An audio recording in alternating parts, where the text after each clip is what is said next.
Yo, it's your boy, the Ghetto Wrestling Fan, and I'm back at you with another review.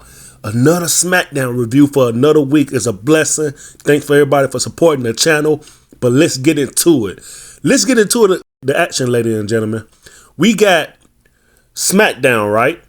Following last week when Drew McIntyre won the WWE Undisputed Championship and Jacob Fatu made his return to the brand, I was excited to see this show because I thought they was going to deliver, but they didn't deliver last night. Smackdown was boring, it was dragged out, and it was overwhelming to me as a viewer. It was not entertaining, it was boring as hell. Like, nothing really happened last night.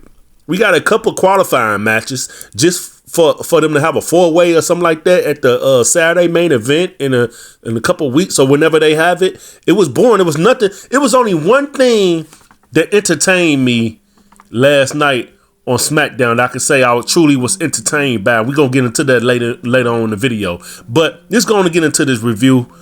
Drew McIntyre, he comes out. He cuts his promo. And he basically thanks the fans because, you know, they overseas in Europe and they doing a little tour in Europe.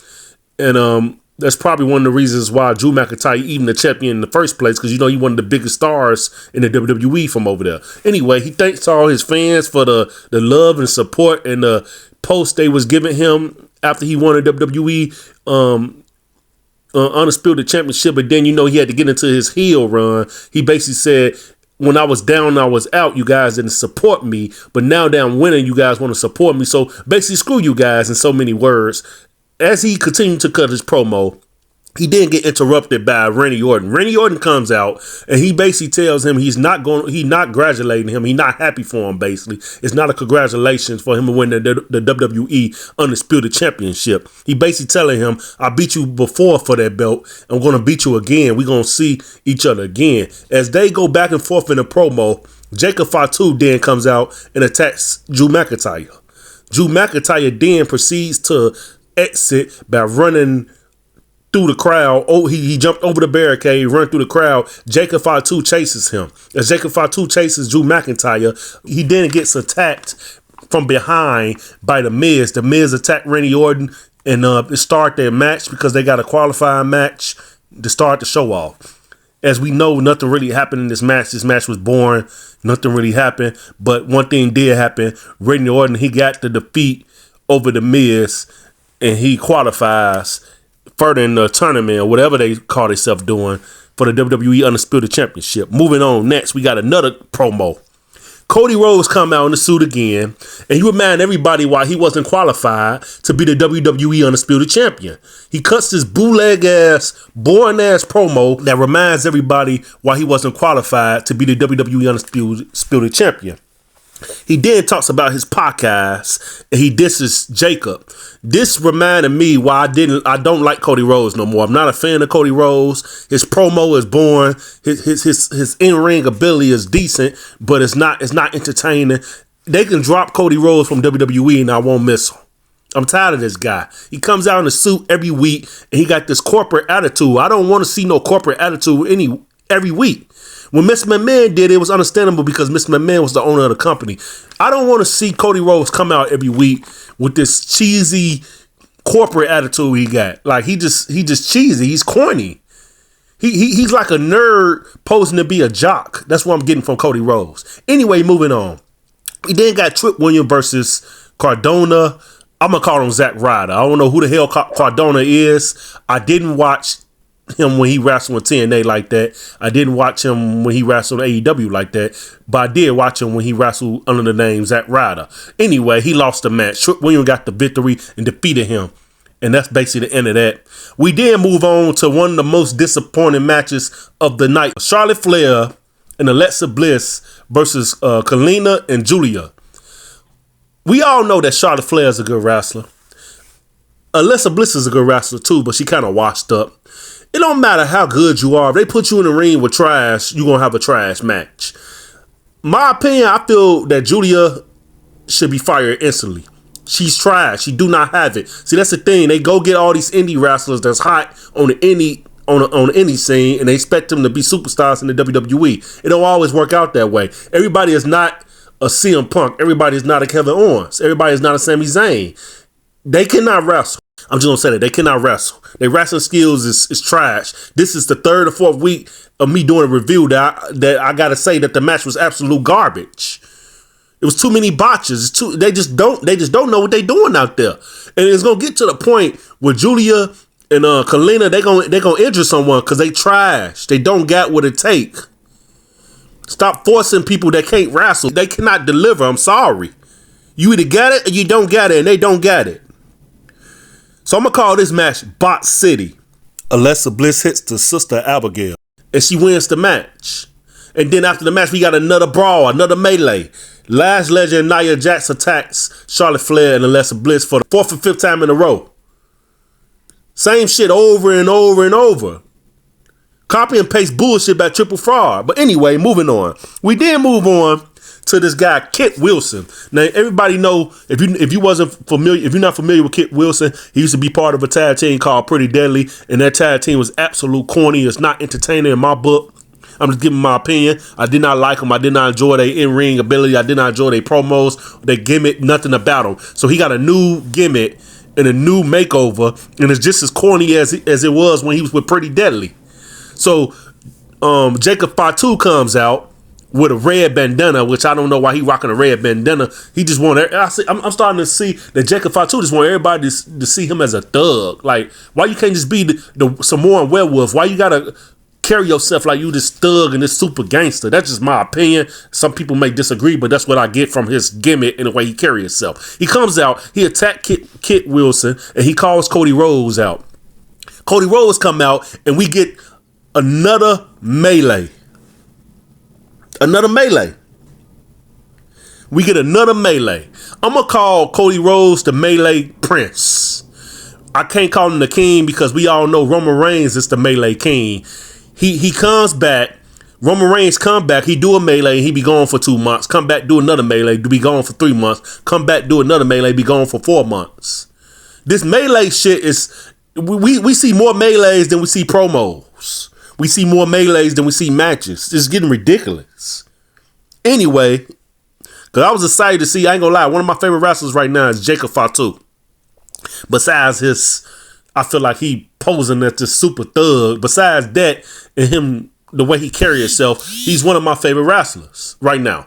So I was happy to see that he's back on a Smackdown roster, but he didn't do anything. You came out, you attacked a couple people and had a melee. Who cares?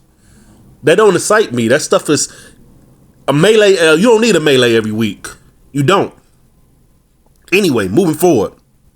We did get to the match between Solo and Damien Priest. Now, this is supposed to be another qualifying match, I guess. And the match was boring and drugged out. It was boring. I almost fell asleep. It wasn't entertaining in my book. Damien Priest picked up the victory. As he picked up the victory, Uncle Howdy... We good. Y'all get me. We good. Uncle Howdy sneaks into the ring and steals his limp back. As he tried to steal his limp back, Tali Tonga attacks him, and Solo gets the limp back, and they leave and exit the ring. So it's safe to say that Solo is a complete jobber at this point. I had faith in Solo. I was behind Solo. He has a lot of potential, but Triple Fraud has booked him as a complete jobber at this point.